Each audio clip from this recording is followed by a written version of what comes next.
Baik, ada yang mencoba bergabung via telepon ya. Kita angkat terlebih dahulu. Ada siapakah di sana? Assalamualaikum.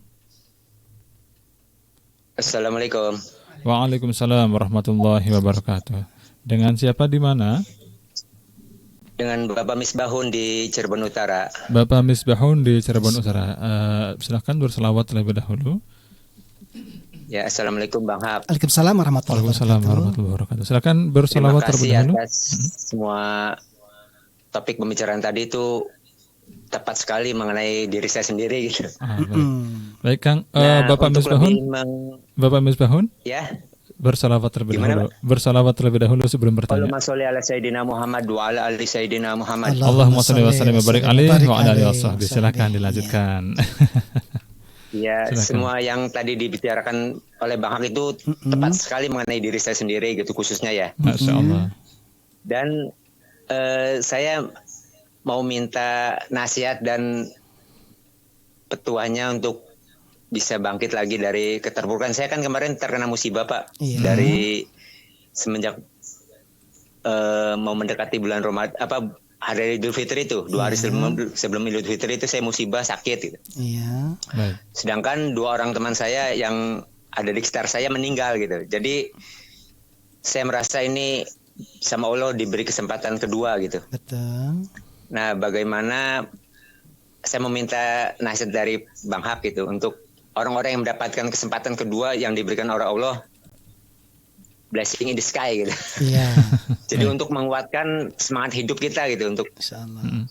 menuju sampai batas terakhir hidup kita gitu. Karena selama ini waktu saya terkena musibah itu merasa getun gitu, merasa kecewa, ya Allah kenapa saya gitu. Tapi setelah saya melihat di sekitar saya 2 orang meninggal itu, saya berpikir bahwa ini adalah takdir Allah yang terbaik gitu. Iya. Dan Allah memberi kesempatan saya kedua kalinya gitu, untuk kedua kalinya. Jadi bagaimana untuk memperoleh kebahagiaan dunia dan akhirat dalam proses menuju akhir itu. Ya begitu aja. Assalamualaikum Aktivitasnya warahmatullahi apa? wabarakatuh. Sebentar Pak Misbahun, aktivitasnya apa saat ini? Halo. Gimana Pak? Pak Misbahun, aktivitasnya apa hari ini? Pengacara Pak. Oh, iya siap. Pengacara. Iya. Ya Baik. segitu aja. Saya Baik. mohon petunjuk dan Baik. nasihatnya dari Baik. Bang Hak. Assalamualaikum warahmatullahi wabarakatuh. Waalaikumsalam Waalaikumsalam warahmatullahi warahmatullahi wabarakatuh. wabarakatuh. Baik, Baik, silakan. Pak Misbahun, semoga Allah memberikan begitu banyak hikmah kepada kehidupan beliau dan memberikan jalan keluar dari setiap kesulitan beliau. Baik, Amin, amin. pada prinsipnya gini Pak Misbahun, setiap orang itu wajib mengevaluasi apa yang sudah dilakukannya dahulu untuk kebaikan-kebaikan di masa depan, dan itu perintah Allah. Ya ayyuhallazina amanu wal tanzur nafsum ma qaddamat lighaddin. Hai orang-orang yang beriman, hendaklah engkau mengevaluasi, unzur itu melihat. Evaluasi, introspeksi lagi, ma qaddamat, apa yang telah lalu, apa yang muqaddimah yang sudah kita lakukan sebelum-sebelumnya lighaddin, untuk hari esok. Kesalahan apa yang sudah kita ulangi, yuk kita belajar dari situ untuk tampil bangkit. Nah, paling tidak mulailah kita membuat rencana. Nah, jangan sampai begini, ada orang yang ketika bikin rencana, mau rencana apa Bang? Nah, kalau ada orang yang gagal bikin rencana, berarti dia gagal menempuh masa depan. Kan masa depan itu ada dalam perencanaan. Kalau saya mau dagang apa? Kalau saya mau usaha apa? Kalau mau saya bekerja apa? Kalau saya mau lakukan sesuatu, apapun itu, tulis dalam rencana. Allah tuh sebaik-baik perencana. Maka kita paling tidak memohon kepada Allah, ya Rabb, izinkan aku merencanakan masa depanku. Aku ingin memberi manfaat kepada anak istriku, mumpung diberi kesempatan kedua. Jangan sampai kemudian kesempatan ini aku buang sia-sia lagi. Semoga ya Rabb engkau izinkan aku. Aku ingin, nah ditulis tuh, inginnya ingin apa? Paling tidak ingin punya usaha sendiri, mau jualan bakso, misalnya gitu kan. Aduh, jualan bakso gimana caranya ya? Kan saya nggak punya kemampuan untuk belajar bikin bakso. Dahulu ketika tahun 93, ketika saya juga waktu kuliah itu Kang Hakim, saya mencoba untuk cuci mangkok. Kemarin dulu sudah ingat ya ceritanya, ya. Sudah diceritakan Bang. Sudah ceritakan cuci mangkok. Baik. Itu berkelanjutan. Bahkan ketika saya di tempat kos-kosan saya, di rumah kontrakan saya juga punya kenalan pedagang bakso. Saya cuci mangkok di situ. Lama-lama Masya Allah. dikasih kesempatan peluang untuk belanja daging. Nih kamu belanja daging di tempatnya di sana, tokonya si Anu. Oh iya, sini saya yang beliin. Kesempatan lagi, tolong gilingin dagingnya. Baik. Itu butuh waktu lama memang, sekitar 6 bulan saya ternyata bisa belajar bikin bakso. Saya katakan, waduh kalau saya bikin bakso jadi nih gitu.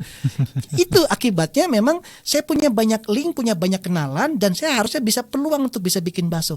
Jadi jangan menganggap bahwa karena saya nggak punya pengetahuannya Bang, sudahlah. Jangan, ada cara untuk mendapatkan itu. Jadi begitu kita punya keinginan, akan terbuka jalan-jalannya.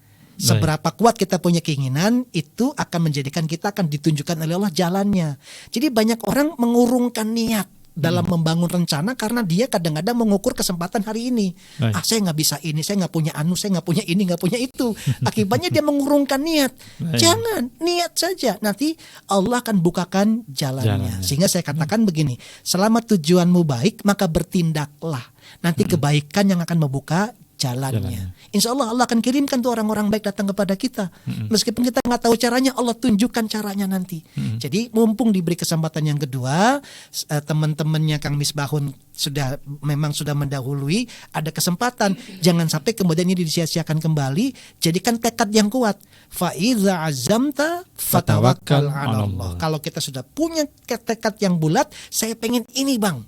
Nah nanti tawakal kepada Allah, yuk bertindak saja. Perkara jalannya seperti apa nanti Allah akan tunjukkan. Jangan menyandarkan kepada pengetahuan kita. Belum tentu kita mengetahui segala-galanya. Pengetahuan kita terbatas, kemampuan kita juga sangat sedikit.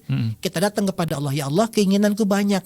Ingin memuliakan orang-orang yang aku cintai. Ingin menjadi bermanfaat kepada masyarakat. Jadikan aku kepanjangan tanganmu ya Allah sebagai penyalur rezeki untuk mereka. Bismillah, bismillah saja.